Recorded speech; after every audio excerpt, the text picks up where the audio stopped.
World leaders will sit down to discuss action to tackle climate change at the UN Climate Summit tomorrow after a year of climate-related disasters. The 27th Conference of the Parties, or COP27 meeting, is taking place in Sharm el-Sheikh in Egypt over the next 12 days. President Cyril Ramaphosa will be leading the South African government delegation to the COP meetings in Egypt. Speaking at a special virtual meeting with the Presidential Climate Commission, he said South Africa's key emphasis at the meeting will be that any transition from old energies to new and greener ones must be a just one. He noted that the $8.5 billion Just Energy Transition Investment Plan, funded by the United States and several European countries, had been approved by Cabinet. The plan is to be released soon for public consultation. As we navigate our way through this transition,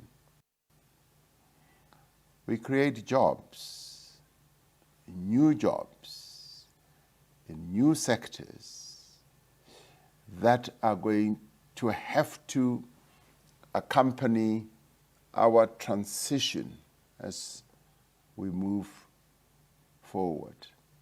But also, this must be based on our key objective of ensuring that there is inclusive economic growth in our country.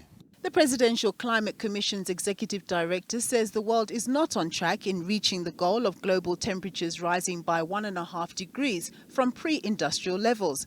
On the current trajectory, he says they're set to breach 2 degrees and more.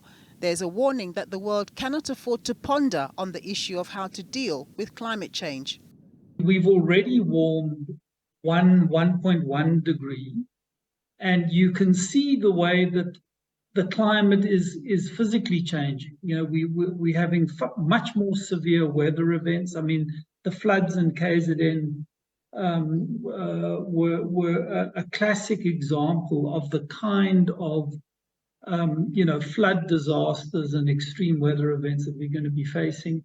We're going to have heat and drought. I mean, you're already seeing a prolonged drought in the Southern Cape and in Nelson Mandela Bay. I mean, Joburg has been, facing a day zero crisis this year. And these kinds of events are going to increase in frequency.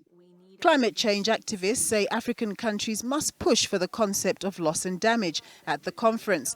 This speaks to the infrastructural and broader socio-economic damage brought on by climate change events, which they say richer nations who are responsible for the same should pay for.